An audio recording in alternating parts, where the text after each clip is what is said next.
یہودیت نے تمام مسلمانوں کے ذہنوں پر یہ کمن ڈال دی ہے، حکمرانوں کے ذہنوں پر یہ کمن ڈال دی ہے کہ آج تمام مسلمان حکمران موجود ہیں۔ آؤ اٹھا کے غزہ کے نقشے کو دیکھو، فلسطین کے نقشے کو دیکھو، چاروں طرف اسلامی ممالک موجود ہیں، چاروں طرف مسلم ممالک اور حکمران موجود ہیں، لیکن ساروں کی زبان خاموش ہے، لگام ڈال دی گئی ہے، مہر ڈال دی گئی ہے۔ کیوں؟ یہ ان کی پروسیس تھی، یہ ان کا خفیہ، یہ ان کی ایک سازش تھی کہ انہوں نے مسلمانوں کی زبانوں کو بند کر دیا ہے، مسلمانوں کے اوپر انہوں نے وہ کمن ڈالی ہے، ان کے اوپر وہ زہر افشانی انہوں نے کی ہے، ان کے ذہنوں کو اس طرح انہوں نے قید کیا ہے کہ مسلمان حکمران حق دیکھنے کے باوجود حق نہیں بول سکتے ہیں۔ آج مسلمان غزہ کے ہیں اور اتنی مظلومیت کے باوجود کوئی ان کے حق میں آواز اٹھانے والا نہیں ہے۔ قانون کو اگر دیکھا جائے، قانون کی طرف اگر بالادستی کی جائے اور قانون کی طرف اگر نظر کی جائے تو قانون اس بات کی اجازت دیتا ہے،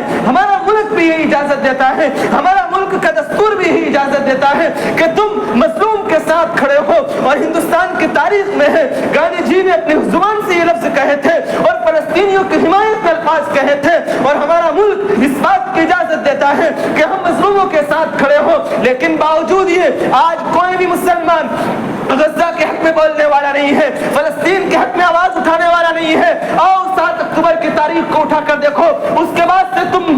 ان صفحات کو پلٹتے جاؤ، ایام کی گردش کو پلٹتے جاؤ، کتنے مظالم ہوئے، کتنے گھر توڑے گئے، کتنی بیویوں کو بیوہ کیا گیا، کتنے بچوں کو یتیم کیا گیا، کتنی عورتوں کا سہاگ اجاڑ دیا گیا، لیکن کسی کی زبان خاموش ہے، ساروں کی زبان خاموش ہے، کسی نے کوئی بات نہ کہی۔ کبھی یہ میٹنگ بلائی، کبھی یہ میٹنگ بلائی، لیکن کوئی حتمی فیصلہ نہیں کرا سکا، کوئی یہ بات نہیں کہہ سکا کہ اسرائیل یہ ظالم ہے، اسرائیل یہ ظلم کرنے والا ہے۔ اللہ کے نبی صلی اللہ علیہ وسلم نے فرمایا اتقی دعوت المظلوم فإن ليس بينه وبين الله حجاب، کہ مظلوم کے بد دعا سے بچو کہ اللہ اور اس کے درمیان کوئی حجاب نہیں ہوتا ہے۔ آج فلسطین کے مسلمان یہ مظلوم ہے اور ان کے ارد گرد بیٹھنے والے اپنے تخت نشی عہدے پرست لوگ وہ دیکھ رہے ہیں کہ ظالم ہے، اسرائیل ظالم ہے، فلسطین مظلوم ہے، تمام تر اسباب موجود ہیں۔ یہ فلسطین کے لیے جو مسلمانوں تمہارے پاس جو ہتھیار ہیں، تمہارے پاس جو بم ہیں،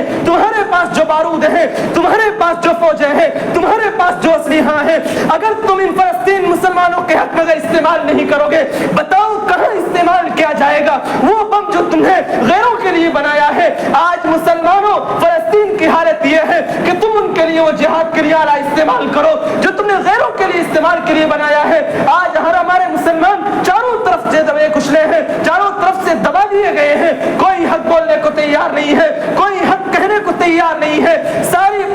اپنی روٹیاں سیکنے میں لگے ہیں، سارے اپنے پاپڑ سیکنے میں لگے ہیں، کوئی کسی کو نہیں کہتا ہے، اگر کوئی کہتا ہے زبان خاموش کر دی جاتی ہے۔ کیوں؟ کہ تم کو اگر حق بولو گے تو رب تبارک و تعالیٰ کا قرآن پکڑو۔ ہم نے 2 باتیں یاد رکھی ہے، القرآن دستورنا الرسول قائدنا الجہاد طریقنا، جہاد یہ ہمارا طریقہ تھا، ہم نے چھوڑ دیا، رسول ہمارے قائد تھے، ہم نے چھوڑ دیا، قرآن ہمارا دستور تھا، ہم نے اس کو بھی بالائے طاق رکھ دیا۔ جب ہم نے ان تینوں چیزوں کو چھوڑا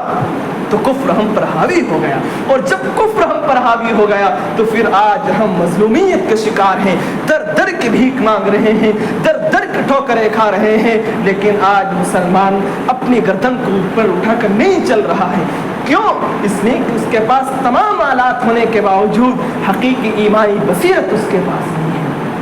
ایمان کی شعلہ زنی نہیں ہے، ایمان کی حمیت نہیں ہے، غیرت نہیں ہے، قوت نہیں ہے، اسباب نہیں ہے۔ اسباب ہو تو کیا ہو، مسجد مرثیہ خواہیں کہ نمازی نہیں رہے، یعنی وہ صاحب اوصاف حجازی نہ رہے، مسجد تو بنا دی شب بھر میں، ایمان کی حرارت والوں نے من اپنا پرانا پاپی، برسوں میں نمازی بن نہ سکا، مسجد اقصی تم سے چھینی گئی، تم خاموش رہے، تم سے مسجد تمہاری بیت المقدس تم سے چھینی گئی۔ ابھی میں نے حدیث پڑھی تھی عشاء کے بعد، کیا تھا،